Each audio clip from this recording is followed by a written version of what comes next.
So I've got my trim cut. I know this is not a lot of trim, it's only 10 pieces, but this is all an experiment and I've got to figure out the right thing to do before I do it on everything. So the next step is I've got to fill all of these holes. I'm going to show you.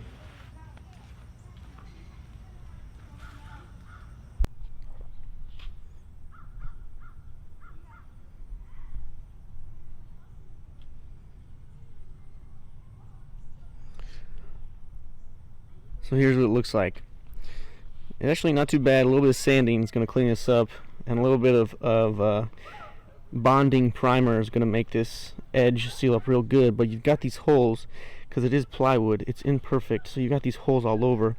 So because these are all the same exact height and the same all the way across, I can just lay them out like this, and I'm going to wood fill them like this, and I'm actually going to sand them like this. I will sand each one of these edges, hand sand each one of these edges individually, but together they can be sanded just with my orbital sander. What I'm using today is this Minwax stainable wood filler. Don't know much about it. This is all an experiment, but I think it's going to work good. It's worked good on several other of my projects, especially when I paint it. It's not going to be a problem. So I'm going to start off just with a simple knife. I'm going to fill every hole and every crack that I see. There's quite a bit. I don't know if you can tell by camera, but not just these big holes, but there's little ones as well. So I'm just going to work my way down the line, and that's fine. This thing's not very expensive.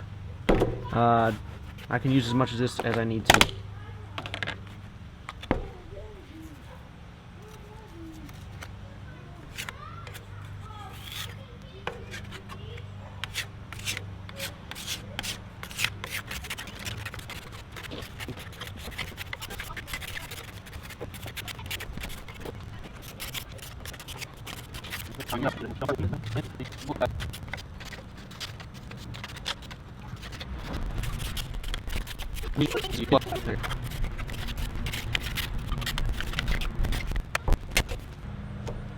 So I've got one side done.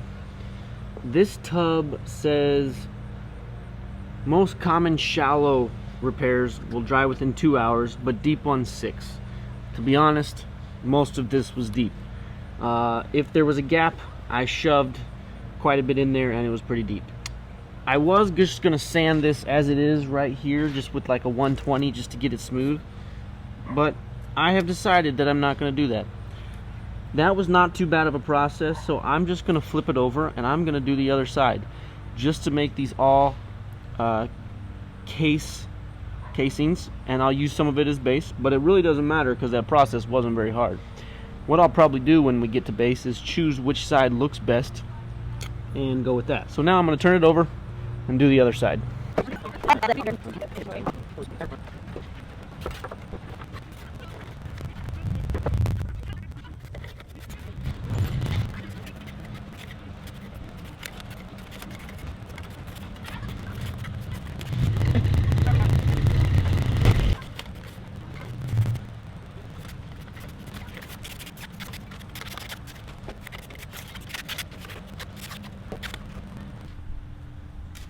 Now I'm going to turn each one of them on its face, just like this.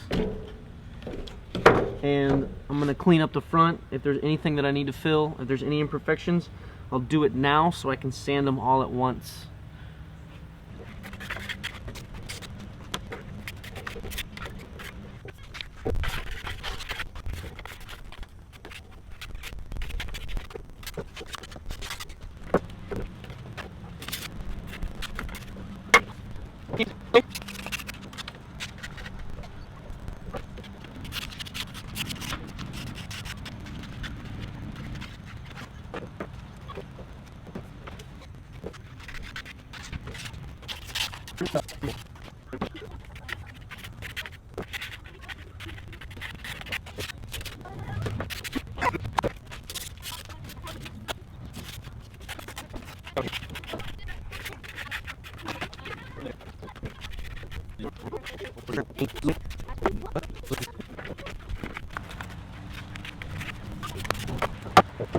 So because I have to let this dry for 6 hours, I'm going to stop this project for today and move on to something else.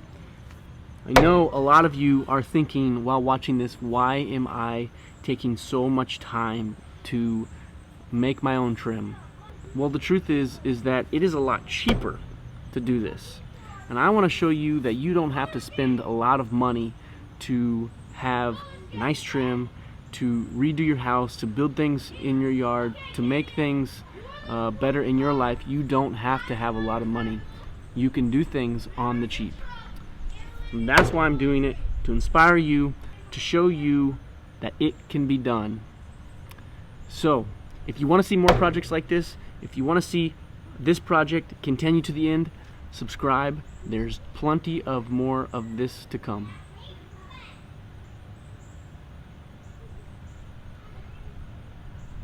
Today, I'm going to sand these boards and clean them up. So I have all my pieces wood filled, and I'm just ready to clean them up with my orbital sander. I thought I was going to do a bunch of them at a time.